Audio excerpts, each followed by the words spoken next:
This is Logan Sekulow. Election 2024 heats up as Donald Trump takes brand new swipes at Governor Ron DeSantis. Keeping you informed and engaged, now more than ever. This is Sekulow. We want to hear from you.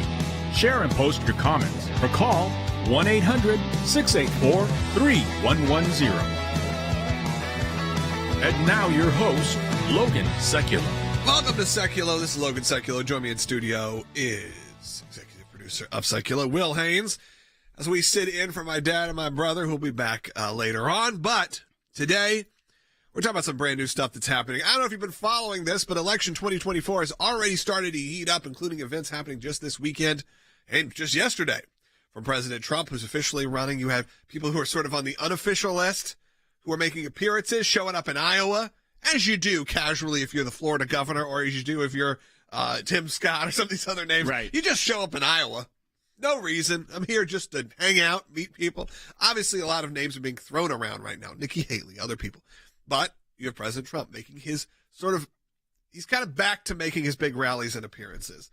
Last night, I know they were going to have it at sort of this big open air facility, but he said it's a little too cold.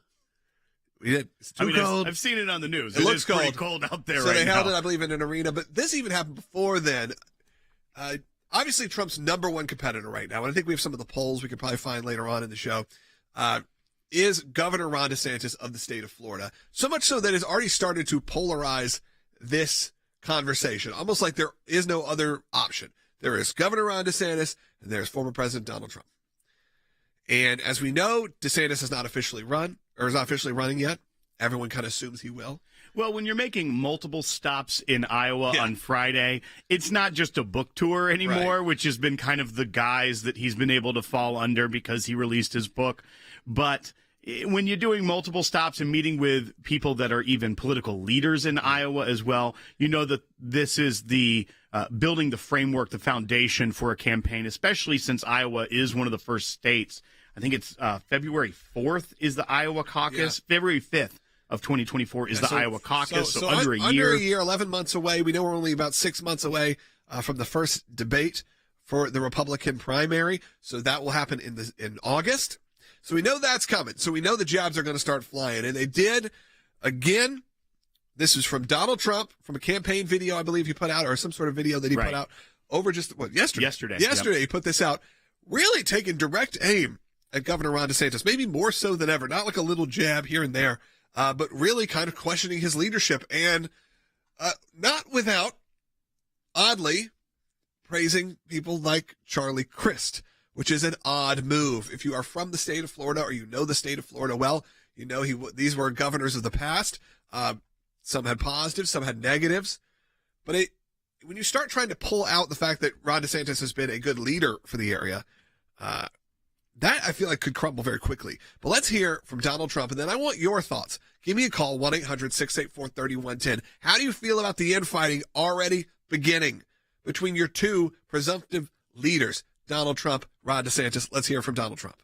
For those of you that didn't notice, Florida was doing great long before Ron DeSantis got there.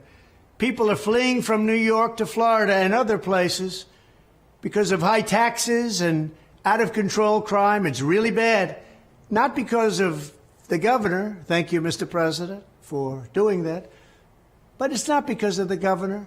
Florida was doing fantastically. You had a governor named Rick Scott who did a very good job. Even Charlie Crist, a Democrat, did a good job, and he had very good numbers. Sunshine and ocean are very alluring. It's not too hard to work with those factors.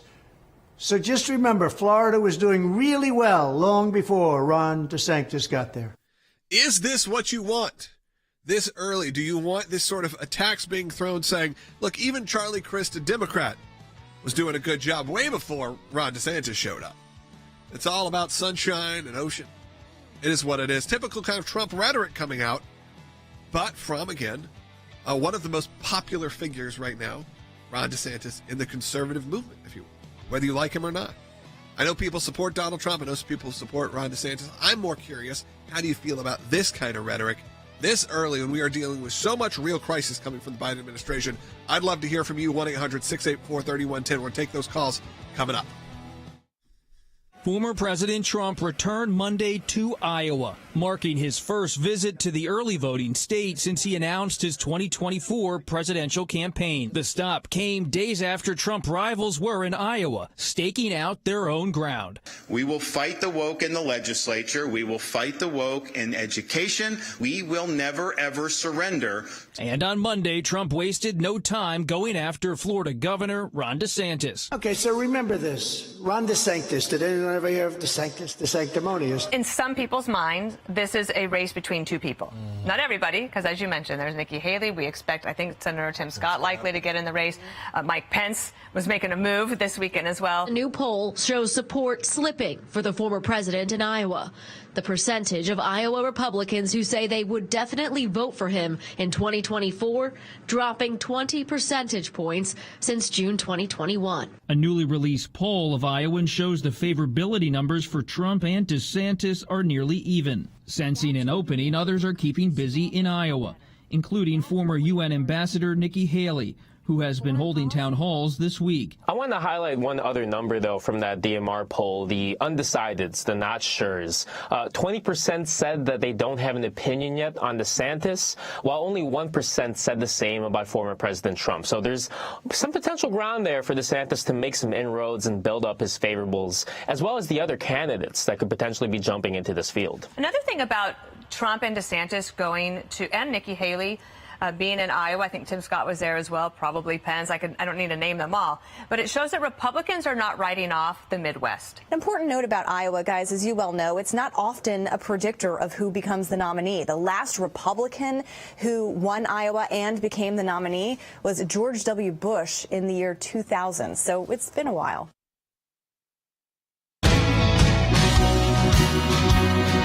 Welcome back to Sekulow. We're talking about this, and look, the phone lines have completely lit up. I haven't seen that in a while, which means a lot of you have a lot to say about this current infighting happening, at least what feels almost like a one-way infight between Donald Trump and Ron DeSantis. Ron DeSantis not officially running yet. Just want to clear that up. Not officially running for president. Everyone thinks he will, but that's just the case right now. But clearly is the number one threat to Donald Trump. At this point, I would love for us to spend more time on what's actually happening, what can be done to fix some of the problems that are going on in Washington right now with the Biden administration. But instead, we've already started the infighting game. I don't know how you feel about that. I don't love it. I know it's part of politics. It's part of the whole system. But the fact that we are so far out and these attacks are starting to become more and more personal and less, almost nothing about policy, it's very odd. We have another clip, I think, from President Trump. And then once we do that, I'll take some phone calls, 1-800-684-3110. So again, just to show you this wasn't an isolated incident. If you heard the last segment, you may have heard where he specifically said, Rick Scott did a good job before DeSantis. And even Charlie Crist, a Democrat, was doing good. Florida's just appealing because it's got sunshines and rainbows. I know that there are a lot of people out there. I'm looking at the comments. I'll be honest. The comments on Rumble right now, a lot of you watching right now, definitely more on the Ron DeSantis side, maybe more than I was expecting. Right. I know that there's a large group of people who are definitely Trump loyalists, and I expected them to come out more in droves, but I think a lot of people don't like this kind of rhetoric, Will, this early, especially between the two people they like the most, potentially. Well, and I have another bite than the one we previously talked about, which I think will hold for a little bit longer, because you mentioned that it was almost just attacks, not necessarily on policy, but President Trump has done a lot of research, and his team has done a lot of research, that there was a little dig at policy. So let's play bite 21, then I'll explain for everyone where this very slight dig at policy came up, and it was very specific to Iowa. So let's play bite 21. Okay, so remember this. Ron DeSantis. Did anyone ever hear of DeSantis? The sanctimonious DeSantis. No, Ron DeSantis strongly opposed ethanol. Do you know that? And we don't even know if he's running, but I might as well tell you. If he's not running, I'll say he was fine on ethanol. Don't worry about it. So what's that about? When he was a member of Congress, there was a DeSantis. DeSantis, yes. He was on record in a number of votes against a lot of agriculture subsidies, including those on ethanol. Now, Iowa, the state of Iowa, gets a lot of benefit from subsidies on ethanol because of the corn production in Iowa. It's no secret that Iowa, big business when it comes to corn and by de facto ethanol as well. So he was already trying to plant seeds of, he was against your big industry here. He did things that didn't help you when he was a member of Congress. Now he's going to go around, and if he's not running, I'll just say he was fine on it. But he is already starting to plant those seeds of doubt into the people in Iowa, where Ron DeSantis, it gets stuck in your head. Well, you're falling for it. Where Ron DeSantis was just on Friday. So I thought that was an interesting play there, and it was a little bit more nuanced than these top-line attacks that we're used to seeing. Let's go ahead and take some phone calls. A lot of you have called in. Give us a call, too. We got a couple lines open, 1-800-684-3110. Let's go to Dave in the state of California. Dave, you're on the air. Hey, thanks for taking my call. I appreciate you guys. Hey, just wanted to you guys have nailed it this morning. I'm a huge Trump supporter, have been, one of my favorite presidents of all time, but I think he's going about this wrong. There's a lot of people, a lot of Republican friends of mine, and I'm a conservative Christian first. That's always first. Yeah. But I think Trump is going overboard. I'm talking to a lot of people. They're saying, yeah, he's going overboard. I don't like what he's doing now. They were big Trump supporters, big Trump voters, and now they're like, yeah, I think we're going to go to Ron DeSantis. And I don't like what he's doing to the Republican Party. Again, I'll support him if he gets in, but I don't like what he's doing. Yeah. If he's listening, stop it. Let's get a fair fight and let's do this right. But quit calling people names. Dave, I appreciate you calling. If President Trump is listening, please call in 1-800-68 or just text one of us, like someone. If you find, I'm sure you can find someone's number. We'll get you the hotline number to call in. But Dave, I appreciate it that you call in. Look, I would love to hear from the opposite. I'd love to hear from the Trump supporter who goes, no, I love this. So far, if I'm being honest, that's not really what the comments say. It's not really what the callers are saying right now. A lot of people feel like Dave does. Look, I was in California last year. I was having dinner with a guy who I would borderline consider a socialist. And he was like, if it was today, I'd vote for Ron DeSantis. Because he saw what happened to his state. He saw what happened to the state of California and says, okay, during COVID, and says, I look to that and go, I don't even care about the economic and social policies right now. Right. What I care about was the fact that my state wasn't destroyed.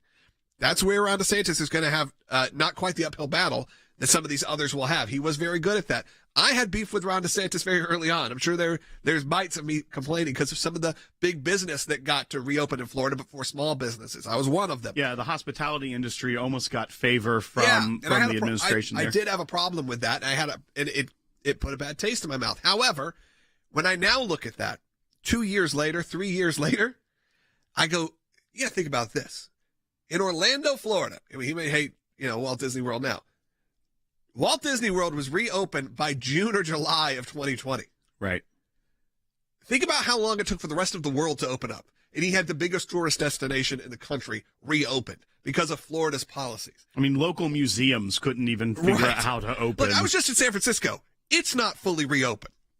Okay, this is 2023. So I think a lot of people see that. The calls are just packed right now. So I'm going to try to take some more of them.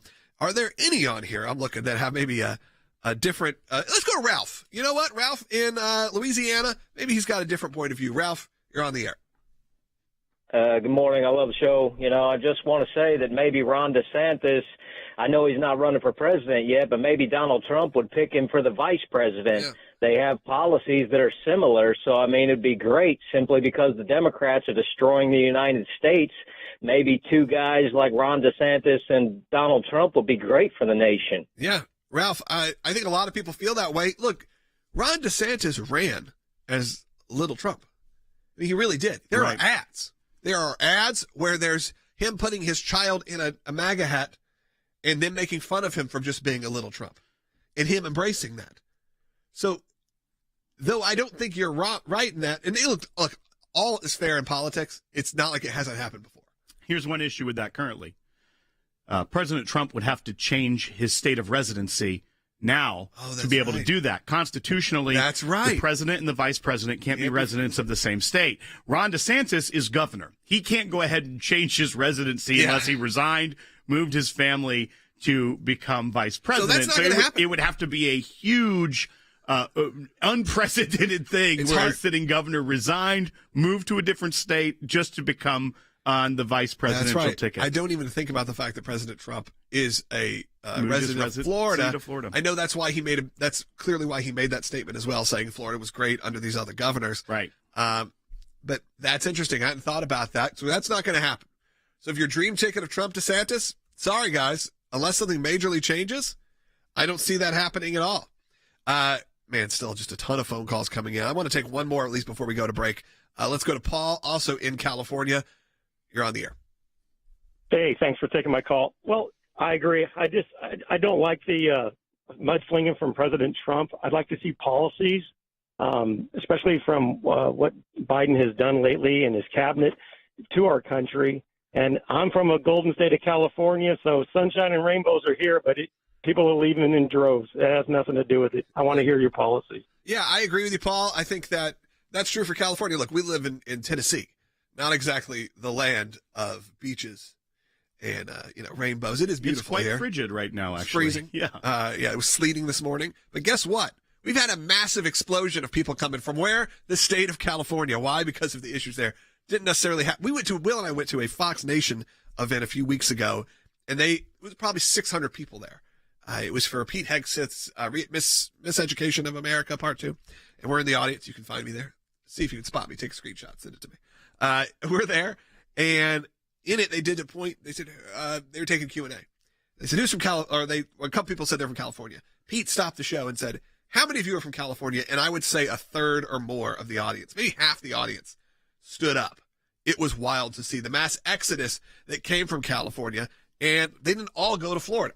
A lot did, but not everybody. Well, and also that event was about education. And we know that one of the biggest issues of people who did leave California over the last few years were the way that their children were being educated, not just under woke policies, but also under the COVID restrictions that kept kids out of school for way longer than the rest of the country, when scientists and things were saying that it was safe for children to be in a classroom, and that the damage of not being in the classroom, how much that outweighed the risk of them being in there. So being at that education event, you also saw the passion of people that left California to protect their kids and get them a better education. Hey, we're going to keep taking calls on this. We do have some other topics to hit. We're in the middle of a matching challenge for the ACLJ. It's not just news and politics here. We do the work. We actually go and work for you. I encourage you to go check out the work at aclj.org. Support our work. We're in the middle of the matching challenge. All donations are effectively doubled. We have another half hour coming up even after this. So we rolled for the full hour. But we have had such a response to this topic. I'm going to stick on this for a little bit longer. Then we're going to move on to some other topics later in the show. Because you guys are all calling in. You're all commenting. And I know it's important. I know it's important when you see the world kind of crumbling around you that you find hope. And you don't necessarily like the infighting. But we're going to do something about it. We're going to work for you. Go to aclj.org. We'll be right back.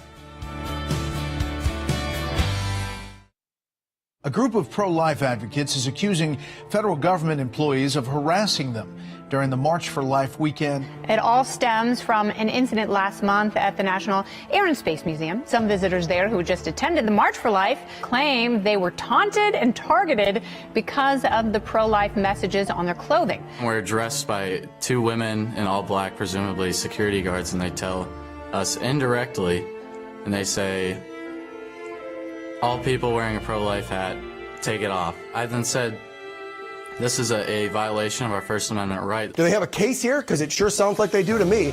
Yes, we believe they have a case, which is why we're representing them. Of course, our law firm deals with constitutional First Amendment issues, so this is what we're well-versed in dealing with, and we're looking to pursue legal action. Behind these walls, the Declaration of Independence and United States Constitution, beacons of free speech. What happened inside this building 3 weeks ago raises questions about the First Amendment. Wendy Lee Lassiter and others were in Washington for March for Life. Lassiter says when she and the group walked into the National Archives, an employee confronted them. He said I had to take my sweatshirt off before I could enter the building, and I was just kind of like, what? This is America? Things like this shouldn't happen? Lassiter and others are suing the National Archives. The agency out with a statement saying its policy typically allows such expressive clothing. As the home to the original Constitution and Bill of Rights, which enshrine the rights of free speech and religion, we sincerely apologize for this occurrence. We are actively investigating to determine what happened. These apologies they only issue after we come out to the public and say what happened. The term pro-life now is being attacked. We're delving into this to see who is behind it. We're fighting back, and if you need help, aclj.org, we want to hear from you.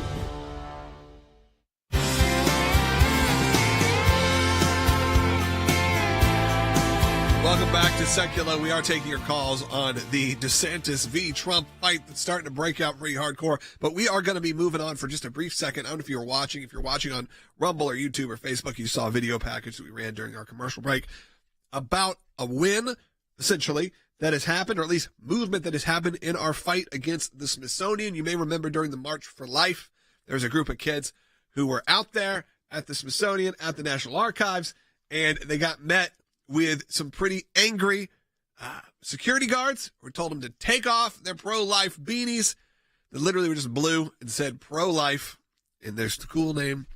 And maybe one woman was told to take off her sweatshirt. That was at Archives, right? At the Archives, it became an all-out kind of assault on not only freedom of speech, but, of course, people who were pro-life. And they were definitely targeted for being pro-life. And we have a bit of an update and something that, again, we always like to present you with not only what's going on in the trouble, but also when there's hope in Washington, D.C., when there's movement in Washington, D.C., and it seems like there is some. So this is following the victory we did have with the National Archives, where we got a consent order in that case. But similarly, with the Smithsonian case, we have a consent order, and you can put it up on the screen for the audience to see. But what it says is that there's a consent to preliminary injunction. It is hereby ordered that, pursuant Federal Rule of Civil Procedure 65A, defendants, their officers, successors in office, employees, and agents are preliminarily enjoined from prohibiting visitors to the Smithsonian's National Air and Space Museum from wearing hats or other clothing with messages, including religious or political speech, so long as the visitor's conduct is otherwise in compliance with Smithsonian policy, which preliminary injunction shall terminate upon the earliest of final judgment in this action, further order by this court, or January 19th, 2025. They also are ordered to distribute this consent order to all security officers. So it's a win. Yeah. The case isn't over. Yeah, the case keeps going. But what they're saying is, in the meantime, they're saying, hey, we're not going to censor people from attending our facilities wearing a pro-life message or any political or religious message, which is what it should be. Everyone knows this. It should have been that way to begin with. And guess what? Legally, it probably was. But excluding people who are causing issues, which were not these kids. We're not the adults even that we're supervising. You're talking about people that were coming from the March for Life. They were there. The biggest march on Washington about the pro-life movement. First one since Roe versus Wade overturned. And then they were like, hey, we're in Washington, D.C. We should probably, check out some sites. And they went to see the Smithsonian, went to the National Archives, and were abruptly told to not only change, but got very aggressive, got profanity laced. And thankfully, they see the error of their ways. And because of organizations like the ACLJ, specifically us, I'll just say our organization, the ACLJ, we're able to fight against this, get it in national media, get it in front of Fox News crowd, get it all over the planet, so people know how this injustice is happening and how they can fight back. And sometimes you at least win. And what seemed to be a pattern in D.C. on this day, because we saw it at multiple agencies, we got the first clients at the Smithsonian, and then we had other clients at National Archives, but we went to action, something that would have just been brushed aside, or maybe they go back home and they're upset about it. They don't know what to do, but they don't have the resources to go get a lawyer to then go back and sue. That's what the ACLJ is here for. Because of the members of the ACLJ, we are able to provide this legal aid to these students at no cost to them. And we have some of the greatest lawyers in the world, and they went immediately to work. They sued both the National Archives and the Smithsonian, and they were able to negotiate this consent order. That means that the Smithsonian was like, okay, we know that we can't let this happen again because you're suing us, so we're going to go ahead and consent. And this was presented jointly by the ACLJ and the Smithsonian to the court for the court to order and sign off on. So it is a really big win, but the Smithsonian was never going to do that if it weren't for the ACLJ lawyers going to work. No, what they were hoping was that they kick these kids out and no one ever said anything. These kids go home sad and they have a story to tell about how they got kicked out of the Smithsonian, but that's not what we do here. For no cost, we took on this case, and looks like we are on the winning side, as you would expect and hope from your government, that they would not censor the speech of those who are pro-life or those who have any political leanings, as long as they're not carrying out violence or anything like that in these places. You can have the freedom of speech to say what you want. These were not profane. These were not graphically violent. These were just beanies, blue beanies, if you're, that just said pro-life. That's it. But that was enough to cause a whole stir. We were able to take it to court, still fighting for it. The case continues, as Will said. And we don't do that for free without your support. This show doesn't happen without your support. And how does that work? Well, right now we're in the middle of our matching challenge for the month of March. I know it's spring break. You're thinking about, maybe you're like President Trump and you're like thinking of the sunshines and the beaches. We all are. I know I am. But the work continues. And we really could use your support right now. All you need to do is go to aclj.org. You don't have to do anything extra. Just make a donation. And at that point, it essentially unlocks a matching donation. There's already a group of donors ready, and they are ready to match any donation that comes in the month of March. So and look, this is the backbone of our organization. I've said this before. I want to say it again. It's not multi-million-dollar donors who come and fund this whole thing.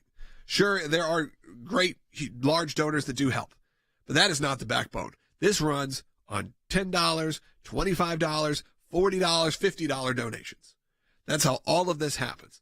And I know I say all of this, you could think we're in like a closet somewhere. If you could turn around and see, we are in a massive multimedia facility. We have offices in Washington, D.C. and around the world fighting for you and fighting for your rights. So we ask you to give a donation during this month of March. I know it's tough. I know it's a tough time. I know it's economically scary when banks are collapsing and all this stuff is happening. But you have $5, we could really appreciate it even. Go to aclj.org. Make that donation today. Phone lines are completely jammed right now, which I haven't been able to say in a long time. You know what? A lot of you guys watch digitally now, which I love. Most of you are not, sitting there calling in. A lot of you are watching on Rumble or YouTube or Facebook. And right now, if you are watching on one of those outlets, I'm going to ask you to do one thing because the phone lines are jammed.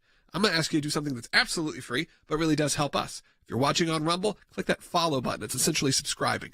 Follow. We do this show Monday through Friday every day. If you're watching it right now live, you'll see it within this hour every day, Monday through Friday. If you are on Facebook, if you are on YouTube, follow, like, subscribe. You know what to do. I don't have to walk you through all of this. You know what to do. Hit the bell. Do that whole thing. That really helps get the word out there because this is a fully independent broadcast. There's no big network behind us pushing this broadcast. This is fully independent. No one's telling us what we have to say or can't say. The only thing maybe deciding what we can and can't say is just because because the show also is aired on 1,000 radio stations. So sure, there are things that we can't say because the FCC, there are things we probably wouldn't say to begin with. But there's no corporate overlord. And with that, we're a fully independent broadcast, and we can only do that with your support by liking, sharing, and of course, any donations that come in at aclj.org. Coming up in the next segment, we'll reset a bit, and we're going to start taking these phone calls and talk a bit more, not only about the work of the ACLJ, but go back to our discussion because everyone's asking about it, of this sort of Trump v. DeSantis v. Biden. Where should your attention go? Is it too early? Is the infighting ridiculous? Do you like it? Do you not like it? I'm starting to finally see some people on both sides kind of starting to argue it out in the comments. I'm trying to monitor it while we're doing this broadcast. We have one line open actually right now. So you know what? This is your chance. 1-800-684-3110. 1-800-684-3110. If you are listening on terrestrial radio and you don't get the next half hour, we are broadcasting live right now. Turn off your radio. Go to Rumble right now or go to aclj.org. We are broadcasting uncensored and unfiltered on aclj.org. Donations right now matched in the month of March. We'll be right back with another half hour.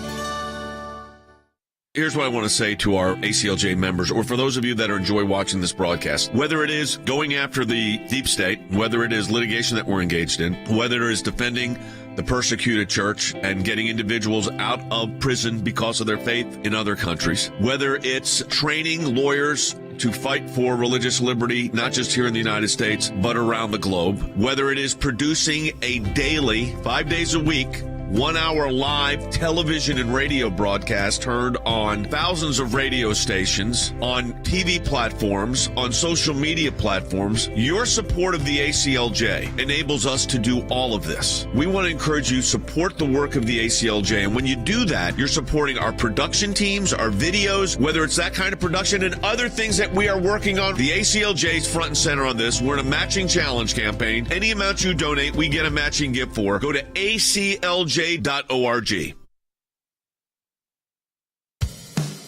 Keeping you informed and engaged, now more than ever. This is Sekulow.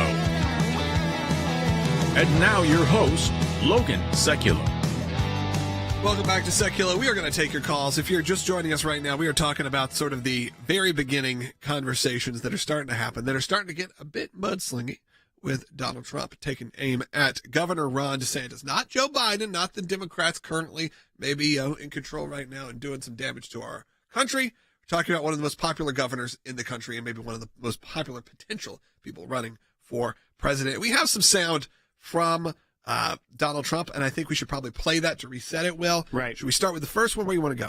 Yeah, actually, I want to play this one because this kind of plays into the very much a pattern and style that President Trump has, where he's able to get little things to stick to people.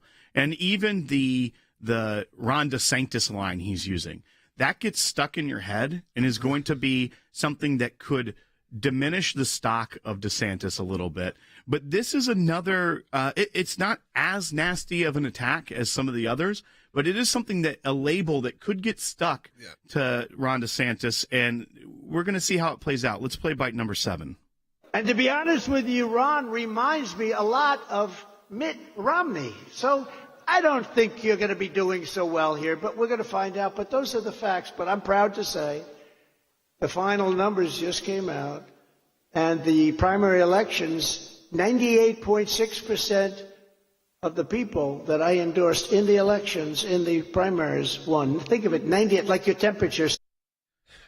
So he 98.6, like your temperature. It's a good way to remember it. He's able to throw a little bit of mud, not terrible. But I mean, I don't know. Calling people Mitt Romney in this age is not great. Right, but it's a political comparison rather than just name calling. No, I guarantee you 99% of the people that voted for Donald Trump probably voted for Mitt Romney. That's also maybe 90% fair assessment. But then he also turns it back and tries to talk about the history of the primaries, which a lot of political pundits have been trying to say Donald Trump's stock has diminished because the midterm election, rather. No, it's all planned. Right, but that he's saying, hey, no, actually, the people I endorse, 98.6, like your temperature, you'll remember that forever now. Yeah, exactly. That stat is connected to your body temperature of 98.6. Yeah, he's good at that. And therefore, he's saying, I actually had a successful track record in the midterm elections. Yeah. Let's take some phone calls. Let's go, because some of you guys have been on hold for almost a half an hour, so I appreciate you waiting.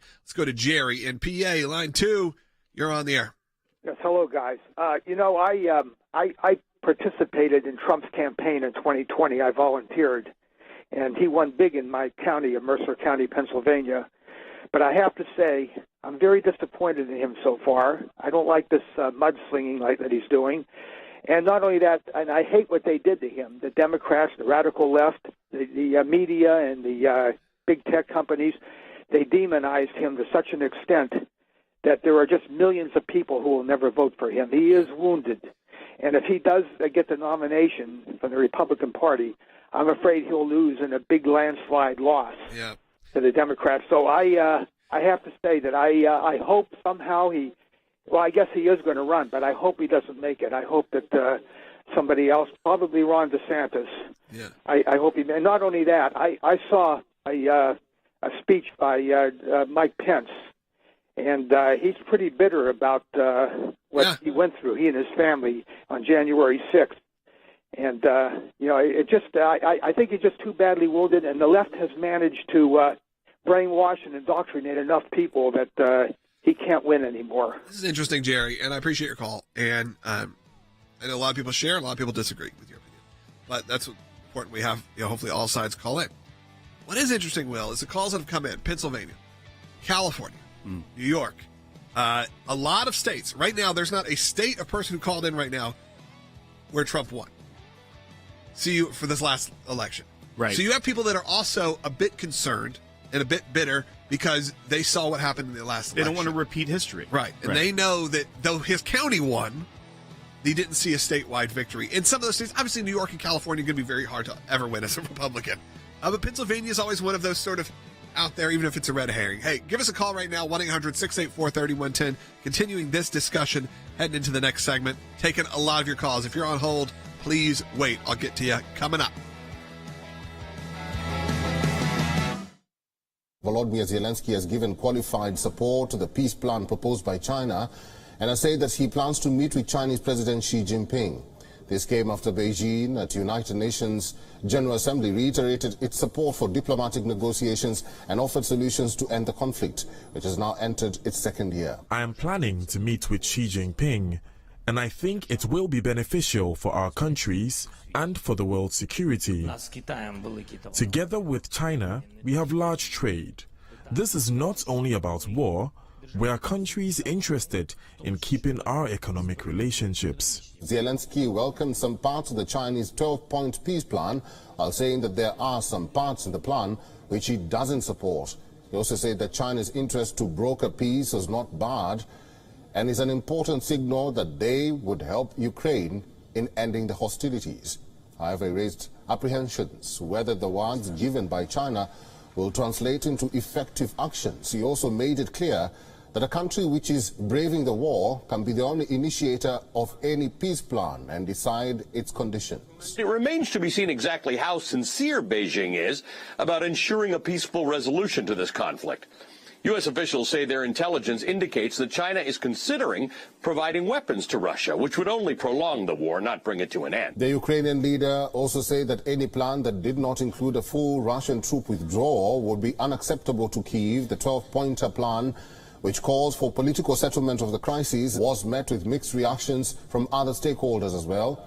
United Nations welcomed the plan as an important contribution from China, while Chief of NATO was skeptic, saying it does not have much credibility owing to the fact that it does not condemn Russian actions. EU termed the plan interesting, but said it is not a full-fledged roadmap to peace.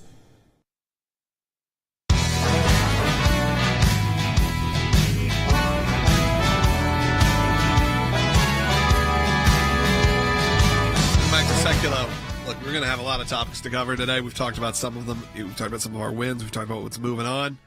We're going to take some of those calls related to that. But most of you, I know, are calling in to weigh in on your thoughts on Donald Trump taking some big swipes at Ron Desantis over the last day or so. We're going to take those calls. We have to. Thousands of you are watching. Thousands of you are listening right now. And I know that's what's on your mind. However, I don't want to lose sight of some of the work we're doing at the ACLJ. It's easy to get caught up in politics. Politics is very important. However, what's more important is you and your free speech and your rights. And that is something that here at the ACLJ we take very seriously. And you may remember there was a case just a few months ago, started in January during the March for Life. We talked about it, and it's not necessarily a win, but there has been progress that has been made. We have a call coming in about it. Holiday is calling from the state of Georgia, my home state. Holiday, you're on the air. Thank you very much for having me. You guys are fantastic. I'm so glad that you guys are updating on the pro-life people that got accosted in Washington. I'm very glad that you guys are keeping up with that. Thank you. Thank you, Holiday. And for everyone else listening as well, this was the case where the security guard, as they were headed towards the bus, was threatening to write them up, was saying things like, y'all just made my day. Yeah. And you have this image of them like, y'all just made excited, my day. Like, oh, this made my day. I'm going to get to harass some kids. Yeah, a bunch of four-letter words we can't say on the radio. Yes. Nor would we, for that matter, even not on the radio. But yeah, we did have an update on that, and that was that there is a preliminary injunction, and they are saying order in that, yes. Yeah, the Smithsonian is saying, yeah, we kind of agree. We're going to say from now on that you can't censor people's freedom of speech when it comes to religious or political issues, as long as they're not causing us, they're not protest, even if they're protesting, but they're not, violent or anything happening right now. These were legitimately just kids and their chaperones and adults that are related to this group, wearing blue pro-life beanies. That was it. We took it to court. It's going to continue on in court. We'd like to see this enshrined in the law, but for now, there is very positive movement. We couldn't do that without the support of our ACLJ donors, supporters, our listeners, really people like you. It sounds like PBS, with viewers like you, but it's true because we're getting the work done. We're actually out there doing things. You may hear a lot of other commentators, and I don't want to take any swipes. I'm not going to be Donald Trump taking swipes around DeSantis. I'm not going to take swipes at other commentators. There are some incredible commentators out there, but they're commentators. That's not what we are here. We produce this show as a very small part of a giant apparatus that really takes it to Washington, D.C., supports your rights on Capitol Hill and in your local and state government. However you need us, we are there absolutely at no cost. But the only way that works, because as you can tell, we have some of the highest tech production people. We have some of the best production people on the planet. We have the best lawyers in the country. You can't do that for nothing. You can't do that for free. We can't do that without your support. So any donation you make right now in the month of March, it is effectively doubled. So go to aclj.org, make your donation today. And thank you to everyone who listens and watches our broadcast. It means the world to us that you are here with us each and every day. We are going to take some more phone calls. This obviously goes back a little bit to the Trump-DeSantis conversation. And you may say, Logan, we don't have a whole lot of sound from Governor Ron DeSantis. Well, he hasn't really responded. There have been a couple times he's made some very light sort of responses, but there are almost no responses. Yeah, and we will play here in a little bit something from Ron DeSantis when he was in Iowa, but his was much more traditional, not campaign speech because it's not a campaign yet, but much more I'm going out and I'm talking about policies. I'm talking about these things. There was that previous bite months ago where he said scoreboard or something to that, like that, like just look at the scoreboard. But all in all, he has kind of remained above that in some degree, which shows, one, that President Trump sees him as the only real challenger at this point to him, but also that Ron DeSantis, because he is not in the race, is able to stay out of some of those direct attacks, which I think long-term, at least until he does get in, not having to respond is helpful for him. But I did want to go over some of the poll numbers here real quick, because polling companies are still polling and asking the name Ron DeSantis, even though he is not officially in the race. And they're a little bit all over the map. But CNN has a poll that just ended on March 12th, so just 2 days ago. It has Ron DeSantis up 2 against President Trump. It's 39-37. But then just the week before that, you see a poll that has President Trump up 29 over Ron DeSantis. And then there's everything in between that, from Ron DeSantis being up 2 to Trump being up 2, and then as big as 30 points. So I don't know that polls are something that we can really look to as reliable right now. Also, with the way that the primary season works, going to different states to win delegates, it doesn't necessarily matter as much if you're just nationally polling above someone or the other. You can still win it if you were winning states and winning the delegates. However, there's still a lot of time, and some of these candidates have not even declared. Yeah, what's really interesting right now is all of the callers that have called in currently on hold are either from California or New York. States that are fairly, I wouldn't say impossible, but improbable that a conservative would win. But I know you're probably feeling it the most. You're probably the most frustrated with the Biden administration right now because you're getting really the heavier version of this. Let's go ahead and take a call. Let's go to Bobby, who is calling in New York. Bobby, you're on the air.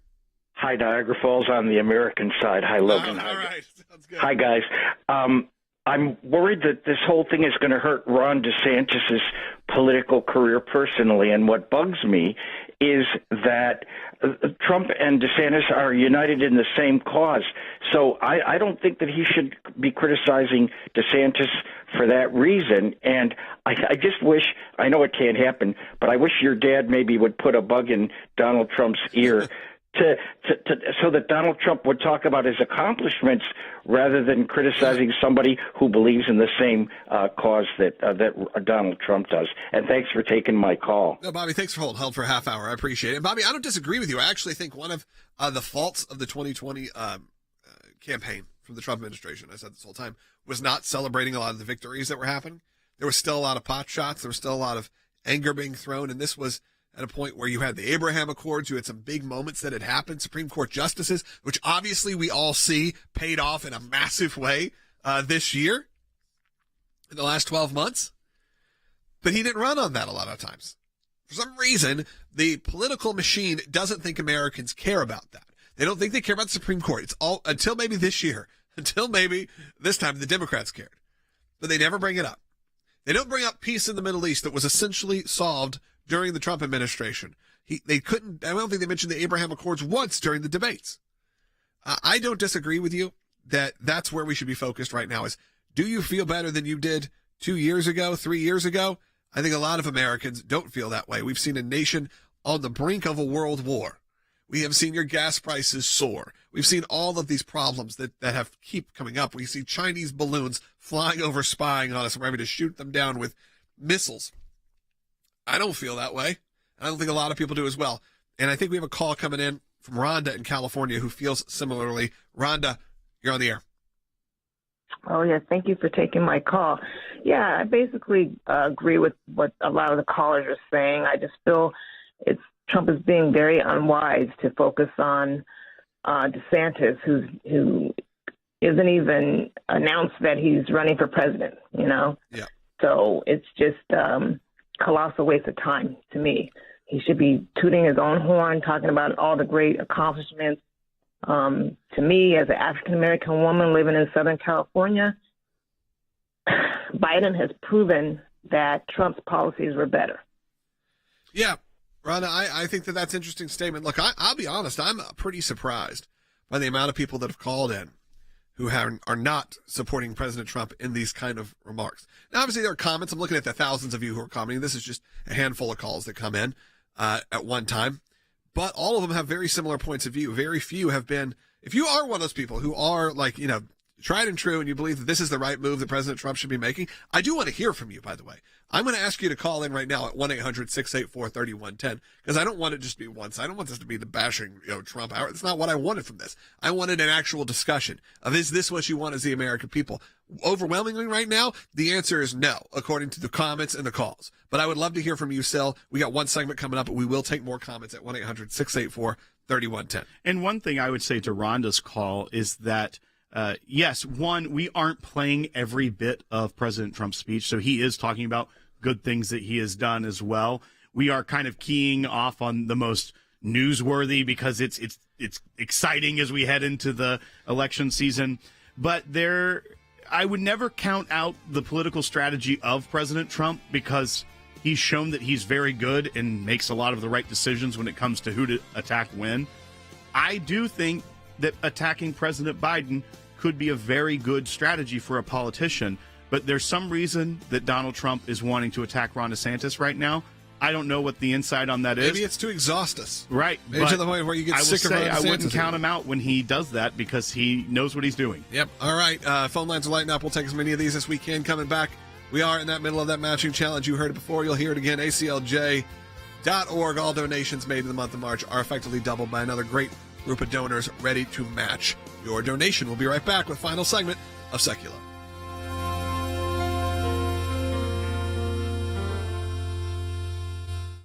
After nearly 50 years, Roe v. Wade, the tragic ruling that manufactured a so-called right to abortion, has been overturned by the United States Supreme Court. This is the moment the ACLJ has been fighting for. It's the biggest victory we've achieved in our 3-decade-long fight against the soulless abortion industry. And believe me, abortionists like Planned Parenthood are devastated.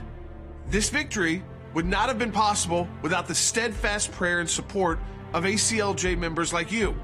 On behalf of the entire ACLJ, I thank you for standing with us against the abortion industry and helping us save defenseless babies. This is a monumental win, but the war is far from over. The left is already scrambling to make abortion permanent in many states across the country. In California, for example, a bill just passed through another committee to allow for abortion up to 28 days after birth. It's truly the most evil bill we've ever seen. Extreme abortion advocates are not just going to give up, and neither are we. On behalf of the countless innocent souls that Roe v. Wade has taken over the last 50 years. Those of us that believe in life know that we're on the right side of history. We understand full well children are children, and they're precious in God's sight, and they're precious in our nation's sight, and they're precious to parents. That unborn child has human rights, human dignity, human worth, a life that deserves protection. I thank you for making this victory possible, and I ask you for your continued prayer and support as we continue to battle against barbaric new abortion laws across our nation. We now have a state-by-state fight. Your support of the ACLJ makes a huge difference. Any amount you donate to the ACLJ this month, we get a matching gift, which means, as we've said before, if you donate $20, we get $40. You donate $100, we get to 100. We encourage you to do it.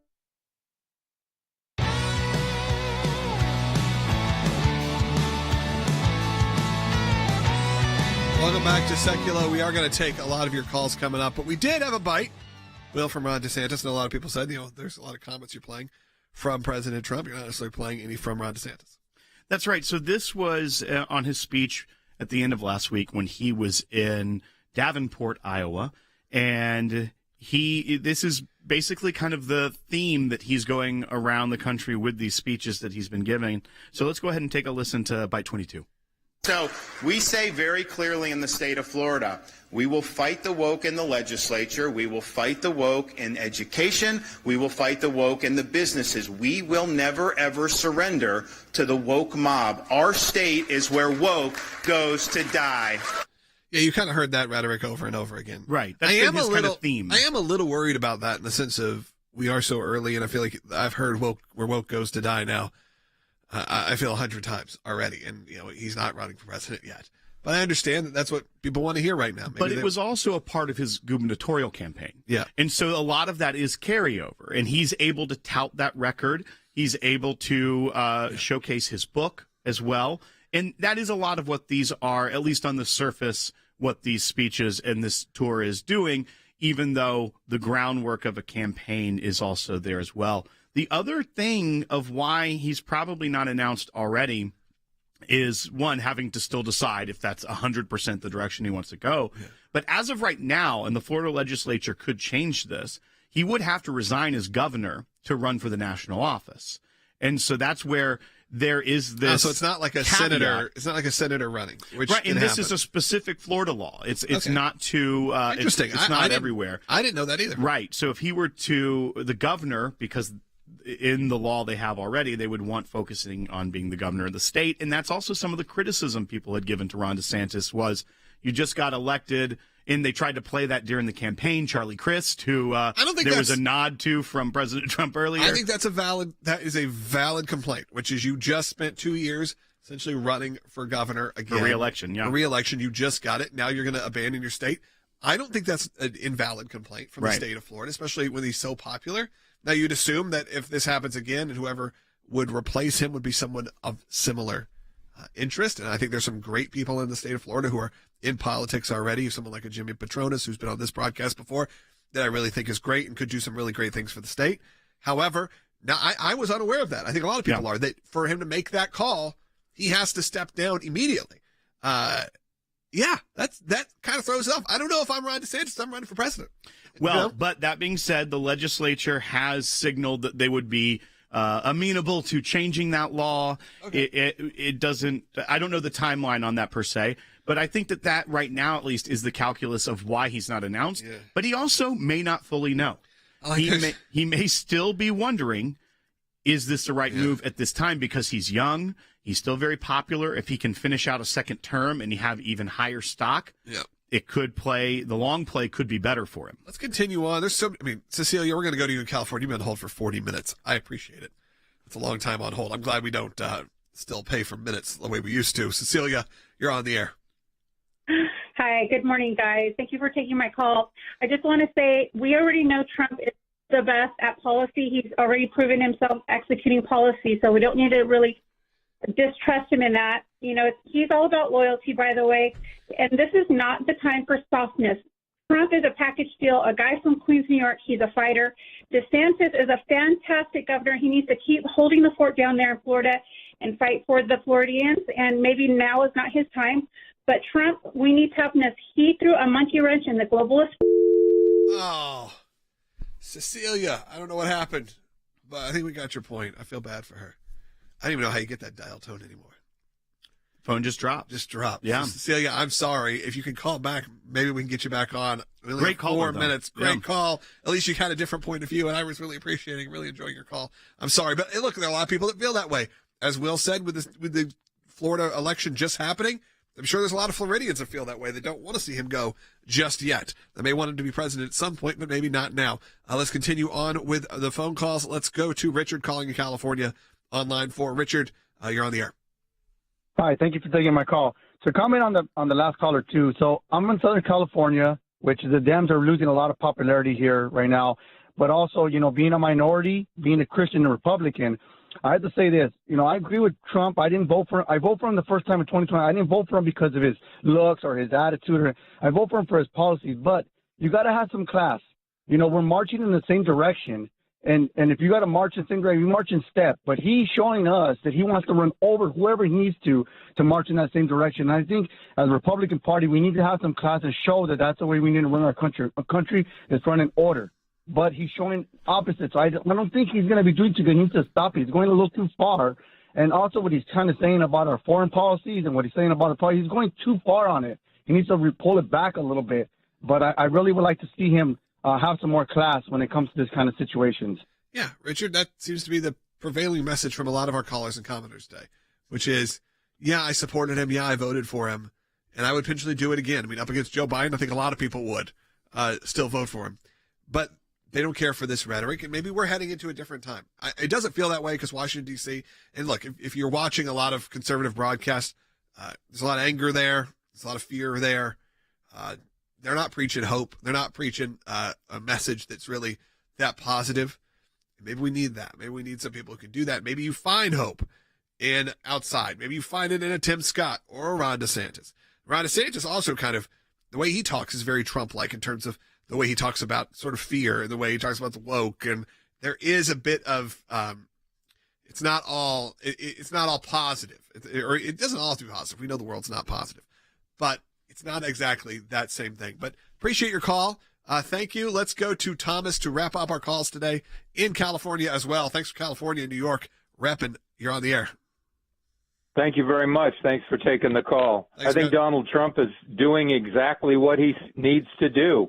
The fake news is focusing on this back and forth between Trump and DeSantis and not focusing on his education plan and national security and American manufacturing. So I think that Donald Trump knows what he's doing, and these little things are not to divide the Republican Party, but to keep everybody else at bay. And the reality is that to drain the swamp, that's a long continuing process, and that's what we need to do. All right. Well, Thomas, thank you for your opinion on that. I appreciate you calling in. I think some people feel that way. Some people don't. Some people want to put more stake in going after Biden and the administration that's currently in office right now and saying, here's the negative. Maybe you're right. Maybe he gets more press by just going after DeSantis. You're probably right. I mean, that's the news story. That's the lead that we had today. If you just said Biden bad, we probably wouldn't be doing the show. So maybe you're right. Maybe. Well, and to his point as well, we did see on MSNBC this morning that they were covering. How dare you watch the MSNBC? comments? No, Will. we have CNN, Fox, traitor. and MSNBC all up so we can monitor it. I know. I'm just kidding. I just want to throw you under the bus. Didn't have the volume up. This guy, he watches MSNBC, told people on the radio, he said it, I heard him say it. But we did see that they were covering these comments. And to Thomas's point, how many other times are they covering a speech of President Trump right now? They're avoiding those. Yeah. And so they were able to play and get his message out a little bit. You're right. It's not a bad chess move. Hey, wrapping up the show. Thank you so much for joining us today. Thousands of you are watching right now. I'm going to ask you all right now in unison, click that follow button if you're on Rumble. Click that subscribe button if you're on YouTube. Do that right now. I would appreciate it. But there's even more you can do. You can support the work of the ACLJ. Keep this broadcast going. Keep all our amazing work on Capitol Hill. Support those pro-life kids when they just show up at a museum and get told to get out. But no, we're there for them. Go to aclj.org, middle of our matching challenge. All donations doubled at aclj.org. We'll talk to you tomorrow.